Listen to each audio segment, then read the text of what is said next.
Hi everyone, I'm Tam, and we're back with another my experiences running away. Let's I guess in my case it's more like a kind of metaphorically running away, so to speak.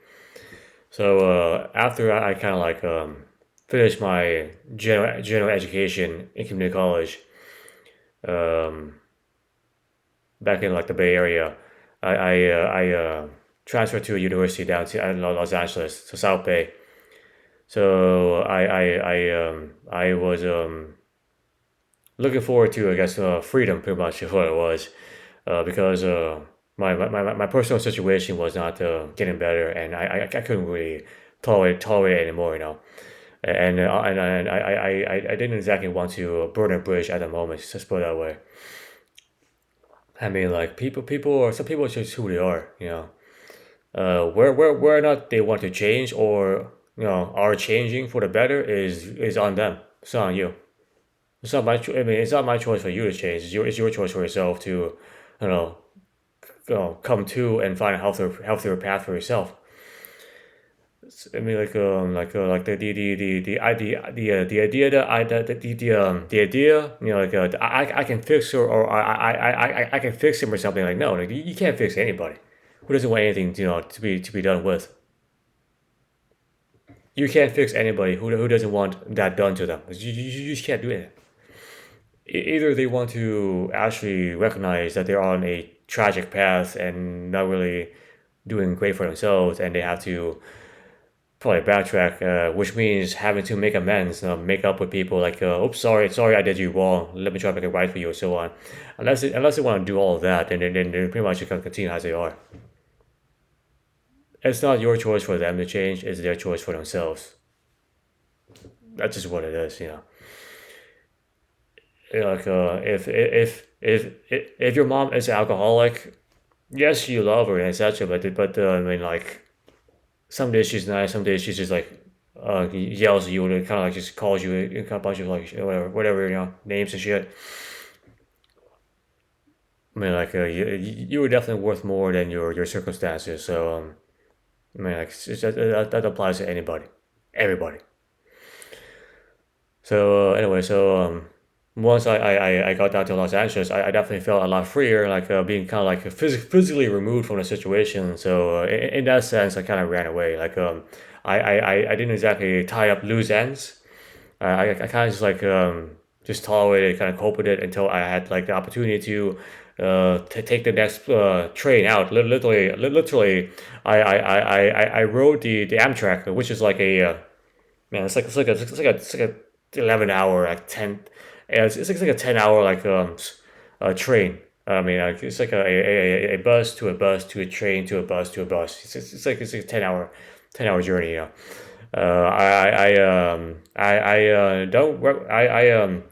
I don't recommend doing this often. Maybe like once, like a year or something, a blue moon, just to enjoy the kind of experience. Most of the train part. The train is nice, but the train is nice. The bus is just like, it's a bus. It's not really a kind of a different experience than, like, being on a car or whatever. But the train, the Amtrak train is nice. It's like a kind of like a nice experience. It makes you feel like you're back in like the kind of Western time, like the kind of like a British time, like kind of like the kind of era.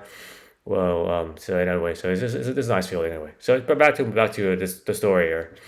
I just ran away. Like, I mean, like, I physically removed myself. So in a physical sense, I was no longer in the same kind of situation. I mean, I guess it's kind of similar to people who, like, join the military as soon as they are able to, like, because you're in kind of, you're in like a poor neighborhood, or like a gang infested neighborhood, crime infested neighborhood, and you probably are not really doing that well in school, high school, GPA wise, because it's just kind of hard to, do that. So you may not have a high enough GPA to apply to a state college, or university, and even if you do, you probably don't have the money to do it. You probably don't have the finances to kind of like, work through that as well. So that's not an option. That's not likely an option for you. Working like a full time job at like McDonald's, whatever, in a nearby neighborhood is probably not gonna help you out in the long run. You may actually get shot, whatever. Depending, I guess, how dangerous your neighborhood is and so on. So not likely that as well. So the only kind of real option you have is either kind of to pretty much kind of like enlist in the military, or unless you want to become part of the chain and become like join a gang, whatever, kind of just like cause havoc to a neighborhood. Um, the only real kind of choice left, I mean, on your kind of your platter is like the military or whatever. So some folks who do that probably are trying to like escape their kind of situation. Not to say that they're kind of weak or anything, because it's a hard situation to start with. If I was in that situation, I probably cry too. It's really hard to like work out of that. Just a hard situation to like move past. Not escape, move past. Escape means that you kind of like left the situation, like I did, physically left the situation, and you're trying to hopefully move on with your life now, and continue to pursue your goals, your dreams, whatever it is, and I guess be more of a free soul, a free spirit. The problem with this is like the problem with running away, escaping is that you drag whatever you have took with you. So whatever mentally you kind of like took, whatever mentally is still there, you still bring that with you to the next place, the next job, the next whatever, the next relationship. All the kind of mental baggage, still you still carry that with you. So you're not exactly free. You're just free in a physical sense, like not how to physically be there. Mentally you're still you know back there. Back stuck over there. That's usually why some folks like find themselves in the same relationship down the line, like with boyfriend, girlfriend, or husband, wife. The same as, they say they find themselves in a similar like dynamic, this time either has, I guess, the aggressor, or continuing to be, I guess, the victim in this kind of dynamic. The kind of like daddy issue, mommy issue, or whatever. Like perhaps your local priest like molested you, or whatever. So this, it's you kind of like find yourself back in a similar environment that is, I guess, safer. Hopefully safer, because you kind of value yourself more. Uh, you know, and then you try like work through it again. So this is like round number two. Like a round number one was with like Mike Tyson. Like, no, kind of like fuck that, man. Fuck that. Like round number one felt like you were fighting Mike Tyson. Round number two now feels like you're fighting Jake Paul. You could do this now. Hopefully it doesn't get to like round number three. But by then you're probably like 40 years old, and you can. Hopefully that's not the case for you. Anyway, so I kind of just like I right away, like, in any kind of physical sense, but mentally I was still kind of there, and it really kind of like affected, my relationship with people, and just my overall kind of like fulfillment and enjoyment, because unless you have processed all of that out of your body, it's still there with you. It's actually similar to like PTSD, like not to like downplay PTSD or anything like that, but this is a similar like dynamic to that, like being shell shocked. Like, you took you took so much every day that you kind of like on the edge, like kind of like on like alert or something, like what did this dude just say to me? Like, like you try to like make sure like this guy is trying to say something that perhaps like your mom or dad said to you, like kind of in a previous relationship, whatever. So you kind of like on guard, on the edge, because you don't want to get hurt again. Nobody wants to really hurt themselves. I mean, like intentionally hurt themselves anyway.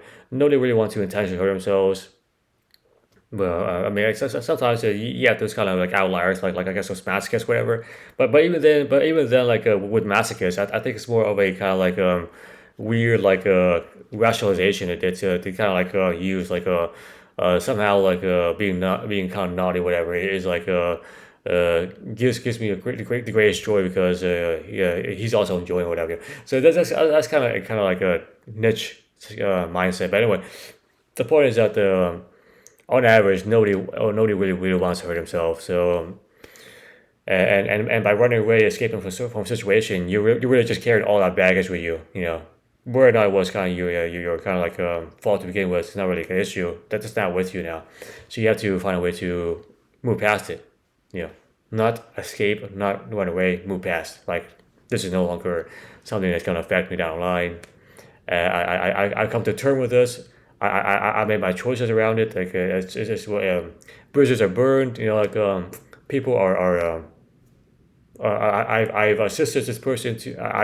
I've done my part. I fulfilled my end of the contract. You know, like whatever that is. Like I've checked my story, my ducks, etc. And this is not working out for me anymore. Yeah. So unless you kind of pull the plug on that or do something, you know, kind of tie up that loose end, it's gonna affect you. So I found myself in a similar situation, I had a really hard time trying to connect to people because once you take so much shit, like, it's just like it's kind of hard. Like especially for example, if your mom or dad is like an alcoholic or something, or kind of like was bullied by somebody, so they kind of bully you. Some days are nice to you, like, hey, no, son, like, enjoy this, like, this is like nice cake, whatever. And then like a few hours later, whatever, they're like, no, oh, they like cuss you out, whatever. Oh, you piece of shit, whatever. Oh, you can't do this, and so on. So it's like this back and forth, like, sometimes they're nice, sometimes they're not nice. So it really kind of like fucks your head, you know, like, being around people that people who can't like straighten themselves out or solve their own kind of dilemma, so they kind of use you to kind of work it through themselves without really caring for you as a person, as an individual, you know. So you know, like, some days are nice, some days are not nice. So it's like really kind of like a head game fucking with you, you know. So I had a really hard time like trying to connect to people because I had no idea where or not this person would like turn on me like no, like this person seems to be pretty nice so far, like is he or she going to like turn on me like 2 hours later, like kind of like you know, like Dr. Jekyll and Mr. Hyde. Dr. Jekyll is like the nice guy. Mr. Hyde is like the kind of like dark dude, you know. Is this person going to like flip on me, you know, like a kind of bipolar or whatever, like become bipolar, so on. So it really kind of like messes with you because on average, nobody's like that. On average, people are pretty kind of like one sided, like they don't like go back and forth, do this kind of bipolarness, whatever it is. Like some days they're nice to you, some days they're not. Like some days you know, and so on. It's easier. It's easier to understand them. That's what I'm trying to say. Like and to trust is to understand. To trust is to understand.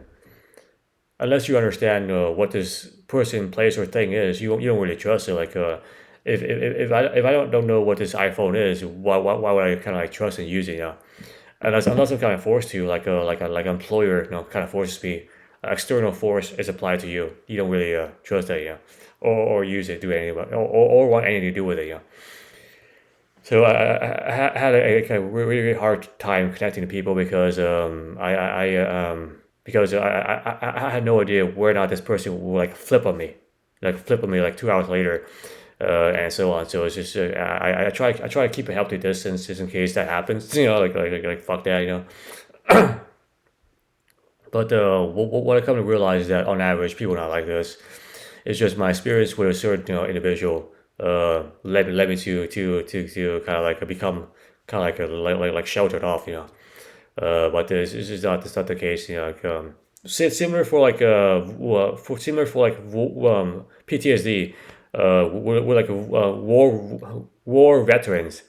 It's the same thing. Like if you're a Navy SEAL and you come back from deployment to civilian life, it's really hard because sometimes you're at a diner with your friend, and then you see that guy walking around like and then you start to think to yourself like, oh, is this guy going to like launch a bomb, whatever, like going to like shoot up this place?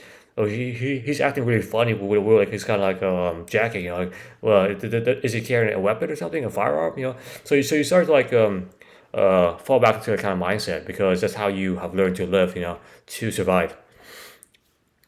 And that mindset actually was working for that environment. For that environment, it seemed to be kind of working because you're not dead.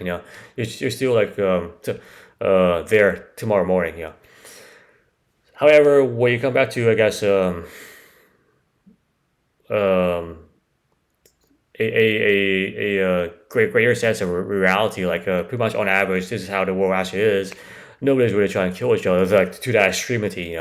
It's really hard to fall back to that because it's hard to understand. To go from a place like that, with like war and hell, back to civilian life, it's hard to grasp at times. You don't want to hurt yourself, you don't want to hurt other people, but it's getting hard. It's very hard to mentally move past the kind of hellfire to understand where you are right now. It could actually take several years out of your own kind of life, which is pretty much what happened to me. At some point, I started to just fall back to my own pattern and kind of just like distance myself from people because it's just too much. Like I can't like figure this dude out. Like, is this guy going to turn on me like 180 degrees on me? Like it was too much to me to like kind of like jump around. So I kind of just kept out, just distance people off. This is just yeah. You don't want to get hurt, and you also don't want to like do something you regret either.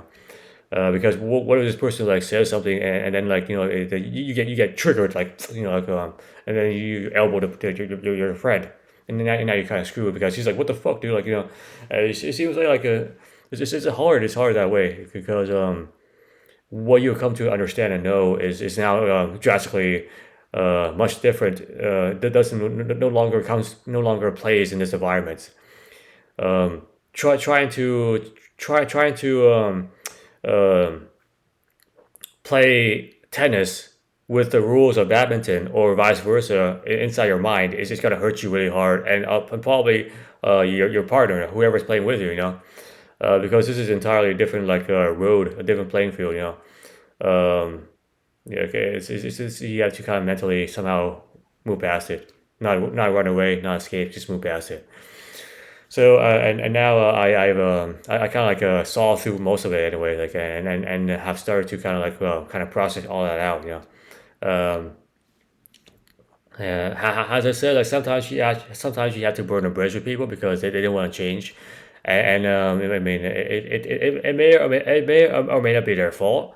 Like for example, their parents like I guess did the same thing to them, or they were kind of bullied, in school, whatever. Like, or like they went through a very stressful period of their life, like being a first generation immigrant family. So they started drinking a lot, and now they kind of just alcohol, whatever. So it may or may not be their fault. However, if you have done what you can on your side, and they're clearly not cooperating with you or getting better, then like it's like it's a losing battle for everybody. Like at some point you had to just like uh jump the boat to something else. You have to kind of move on. It's I mean like nobody really wants to do that, and nobody should have to do that.